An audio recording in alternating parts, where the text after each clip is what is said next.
Ikaze kuri mwese mwahisemo gukurikira amakuru yacu ya Rwera News Network RNN, urubuga rw'amakuru y'u Rwanda rwera, u Rwanda ruzira amacakubiri, u Rwanda ruzira umwiryane, u Rwanda ruha ikaze abanyarwanda n'abatari bo, u Rwanda rwiyemeje kwakira uje arugana wese, u Rwanda rutengamaye, u Rwanda rukunda abarwo kandi nabo barukunda. Aho turi hose rero turarugendana, tubana narwo, tukaba rero twariyemeje kubagezaho amakuru y'u Rwanda rwera yibanda cyane cyane ku muco, ku burezi, ku bukungu ndetse no ku mibereho myiza. Ni muri ubu rwego rero ku birebana n'umuco twahisemo kubereka ikiganiro twagiranye mu bihe bishize n'umubyeyi witwa Carine Karambizi ufite itorero ryitwa Inkindi n'Amariza, akaba anayobora ikiganiro cyitwa Inkera y'Iwacu. Carine Karambizi ni umuntu ukunda umuco nyarwanda kuva kera cyane akiri umwana muto, akaba rero yarakomeje kwikundisha abandi aho agiye hose. Yabaye mu Bubiligi, nyuma aza gutahuka mu Rwanda, ariko ntibimubuza kugaruka aho yabaye, ntibimubuza gusura abo babanye, ndetse ari nako agenda yamamaza wa muco mwiza wamuranze kuva akiri uruhinja, akaba anifatanya n'abandi banyarwanda baba mu mahanga, aha dukunze kwita muri diaspora, bagamije guteza imbere umuco nyarwanda. Reka dukurikirane ikiganiro Carine yagiranye n'abantu batuye mu mujyi wa Charleroi ndetse n'abandi bafite itorero i Liège, bakaba banigisha abana ikinyarwanda. Ndabaramukije cyane. Iki cyumweru turavuga ku muco wacu nk'ibisanzwe, ariko noneho twibanda ku banyarwanda baba mu mahanga. Uyu munsi rero nkaba nabateguriye imijyi ibiri itandukanye yo mu Bubiligi, ahitwa Charleroi n'ahitwa Liège. Nkaba rero ndi kumwe n'umunyarwandakazi w'umupasiteri witwa Claire Kayirangwa, ariko abavandimwe be n'inshuti ze tumwita Zuzu. Akaba ari butubwire ukuntu yatangije icyo gikorwa cy'umuco cyo gutoza abana no gutoza abanyarwanda muri rusange, n'ibikorwa byose akora bihura n'umuco wacu wo mu Rwanda. Murakoze. Muraho neza, murakoze Carine kutwakira muri iki kiganiro.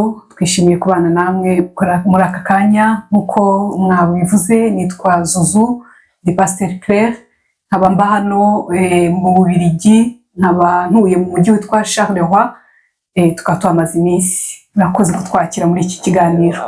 Ubushakashatsi bwakoze neza bushyiraho WhatsApp, bituma dusa nkaho tubana buri munsi. Rwose turaho hobe Carine, twishimiye kubana namwe muri aka kanya. Naje kubasura kugira ngo tuganire ku gikorwa cyanjye nawe twakoze kuva tukiri abana, tuva twaranabyinanye ahari kuva kera. Nishimiye rero ko umuco wawukomeje ukawutoza abana. Niyo mpamvu navuze nti uyu munsi ubwo ngize Imana ndi muri iki gihugu muri iyi minsi, nze kukureba, unganirize, umbwire, unaganirize abadukurikira abakunda Inkera y'Iwacu, ubabwire iki gikorwa watangije kandi hashize imyaka myinshi ugitangiye. Ubitubwire muri makeya. Ese itorero ryanyu ryatangiye ryari? Iki gitekerezo wagitangiye gute? Ubwo wagerageza ukatubwira, ukasobanurira abantu. Murakoze cyane. Iki gitekerezo nk'uko wabivuze ni umuco twatojwe tukiri abana, gukunda ururimi rwacu, kuvuga ururimi rwacu rw'ikinyarwanda no kwiga kubyina imbyino zacu nziza z'ikinyarwanda. Nk'uko twabitojwe tukiri abana, nubwo twaje hano muri aya mahanga, uretse ko tuhagera hakaba u Rwanda, iyi ni intara ya 6, narwo ni u Rwanda rwacu. Rero ntabwo twari kureka uwo muco wacu, twarawukomeje. Natwe twarabitangiye mbere, tubizi, twagerageje kubishyira mu bandi bana kugira ngo bibe uruhererekane. Dukomeza tubyigisha abana batoya. Mwambajije ngo igihe twabitangiriye, ndumva abana twatangiranye ba mbere hashize imyaka nka 15. Bari abana batoya. Rero niyo bageze inaha bafata cyane culture y'umuco wa hano. Rero kugira ngo batibura, kuko kugira ngo umuntu amenye irangamuntu ye, identite ye, bisaba ko amenya n'umuco n'ururimi rwacu.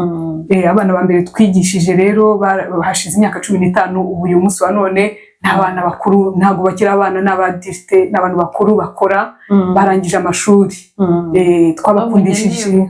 Hari igihe nigeze kuza hashize imyaka myinshi, hari igihe twigeze gutangira gusa nk'aho dukoze itorero, urabyibuka? Harimo na Alice, harimo yari wowe nanjye na Alice nande twajya twihuza na Nadine, ahubwo rwose nuko ntababonye utaha nibaza ko tuzagaruka noneho bose bahari vraiment. Tujya no kubyina ahantu hari hamwe cyangwa se tuvuga ko tuzakomeza tujya kubyina mu bantu bari bari gukora ibintu byo kugaragaza umuco wacu, tugahamagarana Karine wa Liege, Nadine wa Charleroi, Madudu w'Uruseri, Zuzu, tugahamagarana tugahura tugakora repetition. Uko niko twagiye tubikunda rero tunabikomeza, kuko ntabwo twashakaga kubirekura kugira ngo tutazagira ngo turi abanyamahanga, kuko tugomba kumenya ko turi abanyarwanda. Ni nabyo rero twifuje gutoza abana, kandi tubona ko abana babikunda babishaka, kandi icyiza bituma bamenya abaribo. Yego, ibintu tubwiye rwose ni byiza. Urumva bimwe hari ibyo nibuka ko nanjye hari ibyo nari ndimo twafatanyije, ariko nashakaga kukubaza cyane cyane urebye uyu munsi aho bigeze, abana mutoza uko bangana cyangwa se nabo noneho kuko byatangiye noneho bigiye mu bana twebwe bituvuyemo, bivuye mu bamama bigeze noneho mu rubyiruko, bigeze mu bana bacu. Ese byatangiye ryari icyo? Kuko ni ikintu gikomeye, nanjye mfite itorero nzi ibyo ari byo. Ni ubutwari bukomeye kuvuga uti noneho ngiye gufata abana mbatangize mbigishe. Byatangiye gute? Ese hari uretse kuba ari twebwe wenda wavuga ngo nyine mu kigero cyacu, hari urugero wari ufite? Ese izo mbaraga wazikuye? Watubwira ubunararibonye bwawe ukuntu bwaje?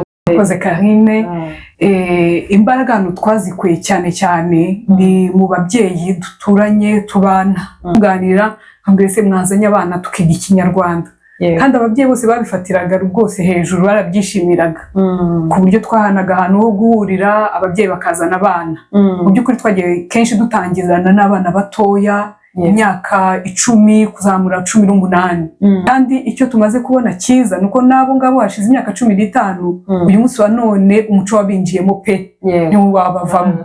Uyu munsi tukaba dufite irindi tsinda turi gukorana nabo bafite imyaka 10 kugera kuri 19. Rero ni ugukomeza tubaha icyo tubahaye, icyo tuzi ko nuko iyo bakuze naho baba batakiri hafi yacu baratwara umuco uba wabinjiyemo, barabikomeza nkuko natwe twabyize turi abo bana b'imyaka 8 10. Uyu munsi natangiye ndakana kakandi kari munsi ya primaire, nk'abatangampundu byonyine bafataga abantu bafite mu myaka 12, kandi nagiyemo narabanje kubyina mu kiliziya. Urumva twese nibaza ko ariko twatangiye turi twana duto mu rugo, hahandi h'imyaka 3 4, ku buryo rero ni byiza. Uyu munsi wa none dufite abana bagera nko muri 18. Harimo abakobwa imyaka igiye itandukanye nk'uko nari nayivuze. Abahungu bo turacyafite bakeya, ariko turagerageza gushaka abandi, gukundisha abandi ko barahari, kuba barahari, tugerageza kubakundisha kugira ngo nabo baze twaguke, kandi tubahe ubwo butunzi bwacu bwo kumenya umuco n'ururimi rwacu rw'Ikinyarwanda no kubyina imbyino zacu z'Ikinyarwanda.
abatoza si ubwo mufite ni abahe?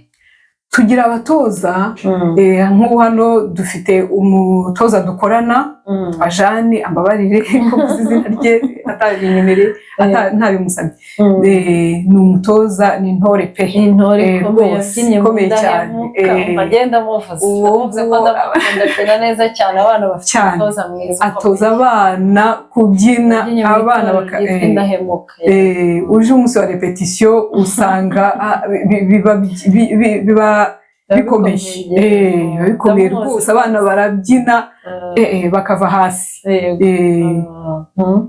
kandi tukagerageza no kubereka ko kubyina gutsinda mu ishuri kwiga neza gusenga Imana gukunda igihugu tugerageza kubaha izo ndangagaciro zose ko byose bigenda yego oya ni umuco mwiza mu minsi yashize twakoze ikiganiro nyine ku ndangagaciro tuvuga ku miziririzo ibintu nk'ibyo twavuzemo rero itorero nyine kandi niho itorero kera niho bigiraga ibintu byose urebye n'iryo shuri ry'uyu munsi ariko noneho ryo ryibanda cyane cyane no ku muco ku buryo rero urumva ibyo uvuze uti gusenga ibyo byose twabivuzeho igihe gitandukanye ariko urumva birahura rero murabarera neza n'ukuri ndabashimiye cyane ni ikintu nanjye urabizi nyine ubuzima bwanjye ni ibi ubuzima bwanjye ni umuco ni ukubyina kuririmba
Yeah.